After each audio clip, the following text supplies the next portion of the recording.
Madrid bisa apa ya tanpa Benzema? Nah, kalau ngomongin Chelsea, kira-kira si Graham Potter maksud gua bakal kaget nggak ya tiba-tiba main di UCL?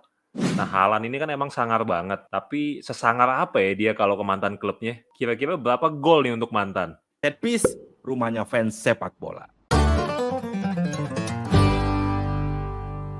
Oke, balik lagi sama gua di Set Piece, rumahnya fans sepak bola. Nah, hari ini kita kembali akan review ya, game UCL yang akan main di minggu ini. Nah, ada beberapa game yang akan kita spot ya, yang tentunya menarik nih. Nah, yang pertama kita akan spot the defending champion, Real Madrid. Ya, besok Madrid akan bertemu Leipzig ya. Wes, kita tahu nih teman-teman set piecer, Real Madrid ini lagi on fire banget ya. Satu-satunya tim di Eropa yang bisa clean sheet, menyapu bersih semua kemenangan, baik di La Liga maupun di UCL. Wah gile, nggak ada tuh yang bisa tuh selain Madrid ya. Jadi nggak salah kalau Madrid nih dibilang salah satu tim yang paling konsisten ya. Nah kita lihat di Madrid sendiri kehilangan Casemiro kayaknya malah jadi angin seger tuh ya, dan nggak jadi masalah karena kita lihat kalau lu pada nonton ya Tchouaméni bisa langsung nutup kepergian Casemiro dan dia jadi pelengkap lah trio gelandang bersama Kroos dan Modric. Nah, di sisi lain besok Leipzig kita tahu baru saja memecat pelatih mereka si Tedesco ya dan digantikan Marco Rose. Nah, debutnya Marco Rose juga manis dan langsung ngebantai Dortmund 3-0. Ya, tapi ya feeling gue itu memang biasa ya terjadi saat pergantian pelatih. Pasti ada suasana, ada atmosfer baru di mana pemain lebih semangat. Istilahnya apa? Atmosfer ruang ganti ini bangkit lagi gitu. Nah, tapi ingat besok Leipzig ketemu Madrid. Madrid DNA champion, rajanya Eropa ini lain cerita, ya kan? Ini akan jadi pertandingan yang sulit, gue prediksi buat Leipzig. Mungkin kalau dari sisi gameplay mereka harus betul-betul membatasi pergerakan Luka Modric. Kita tahu Modric ini masih di usianya yang sekarang masih jadi nyawanya Madrid, malah makin tua makin gokil ya. Jadi bukan hanya goalkeeper nih yang makin tua biasanya makin berpengalaman, tapi di posisi kayak Modric kita lihat banyak memang pemain yang makin tua memang makin oke. Menarik ya set piecer. Lu udah pada tahu belum kalau besok Madrid akan main tanpa Benzema? Rasanya Benzema akan di-replace sama Hazard ya dan dia main sebagai false nine. Kita lihat kemarin waktu lawan Celtic Hazard main lumayan oke gitu ya. Tapi selain di Chelsea ya setelah dia pindah dari Chelsea, gue nggak inget kapan terakhir kali Hazard bisa main secara konsisten ya, bagus gitu ya. Selain itu, pertemuan ini juga akan jadi pertemuan pertama untuk kedua tim di pentas Eropa. Ini Madrid-Leipzig nggak pernah ketemu sama sekali, karena ya kita tahu ya, Leipzig tergolong baru, mereka aja baru ada 2009, yaitu sementara Madrid udah 9 kali juara UCL saat itu. Nah, tapi kalau kita ngomongin rekor ngelawan pertemuan tim Spanyol, Leipzig cukup bagus gitu ya. Kita ingat Leipzig dulu pernah menyingkirkan Atletico Madrid di perempat final UCL 2019-2020. Madrid juga dominan cuma kalau ngelawan tim Jerman. Kita tahu Madrid sering menang ngelawan Munchen dan Dortmund. Nah, buat besok, set piece sendiri ngelihat Madrid tetap akan unggul ya. Madrid mungkin menang ya kalau kita bisa bilang margin 2 gol lah ya. Itu. Tapi kemungkinan besar Leipzig juga nggak akan main bertahan karena tipikal tim Jerman jarang lah yang mainnya bertahan gitu ya. Lu bayangin kalau pemain-pemain Madrid kayak si Vinicius nih yang lagi on fire, Hazard, Rodrigo, Valverde dapat space, Leipzig bisa jadi bulan-bulanan Madrid. Nah, gimana menurut set piecer? Apakah Madrid akan easy win besok atau Leipzig bisa menyulitkan mereka nih? Mumpung nggak ada Haji Benzema. Nah, di game kedua nih ya, kita akan bahas Chelsea. Wes, tim yang lagi memulai masa transisi ya setelah kepergian sang pelatih yang berjasa besar mengantarkan Chelsea juara champion bahkan menjuarai Piala Dunia antar klub nih ya, Thomas Tuchel. Nah, besok Chelsea di UCL akan melawan Salzburg. Nah, ini akan jadi debutnya maksud gue Graham Potter ya sebagai pelatih Chelsea dan debut di UCL. Mudah-mudahan Potter nggak kaget. Pertama, nggak kaget lihat ruang gantinya, pemainnya bagus-bagus. Kedua, nggak kaget lihat atmosfer stadion, ya kan. Dan ketiga, nggak kaget lihat Liga Champion, ya. Karena ini beda ya, ini beda. Kita tahu Potter sebelum ngelatih Brighton juga di Swansea di Championship gitu ya, So, kalau lu lihat kemarin dari wawancaranya dia saat ditanya, dia sangat bangga bisa melatih Chelsea. Nah, gue menarik nih menantikan Chelsea seperti apa di bawah Potter. Gue expect Chelsea akan tetap mengusung possession dan bermain menyerang. Ya, kalau kita lihat mainnya Brighton kan oke tuh. Di FPL aja kita banyak pakai pemain Brighton.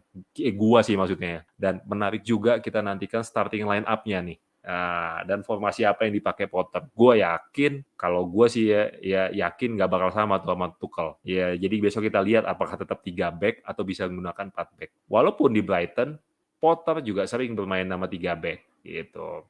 Sementara kita tahu banyak fans, banyak pundit ya yang ngomong kalau Chelsea sebenarnya nggak cocok main pakai itu.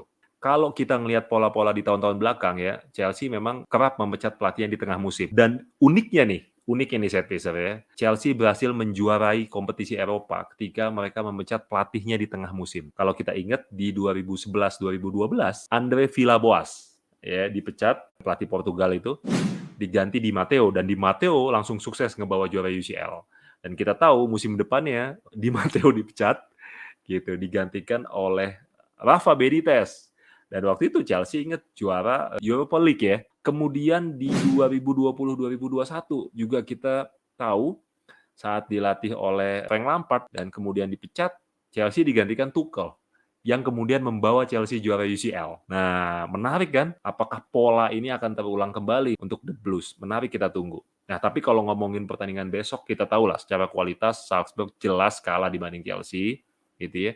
Tapi kalau lu lihat Salzburg ini fighting spirit-nya oke, ya. Mungkin aja mereka bisa mempersulit Chelsea. Buktinya kemarin di matchday 1 mereka bisa nahan AC Milan, ya, tapi AC Milan lah ya. Nah, plus Potter juga kalau kita lihat baru berapa hari melakukan sesi latihan bersama Chelsea. Ya, walaupun itu gue memprediksi Chelsea tetap bisa unggul. Mungkin skornya tipis. Ya, satu karena faktor kualitas pemain.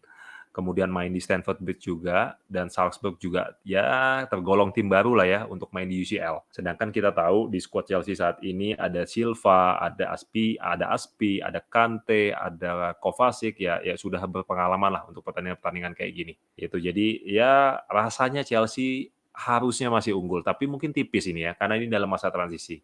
Nah, gimana menurut teman-teman set piecer? Apakah Salzburg bisa membuat kejutan lagi kayak di matchday pertama, atau justru Chelsea yang kali ini meraih kemenangan pertama bersama maksud gue Graham Potter. Nah, yang ketiga, gue akan bahas satu pertandingan lagi ya, yaitu pertandingan nostalgia nih antara Manchester City melawan Borussia Dortmund.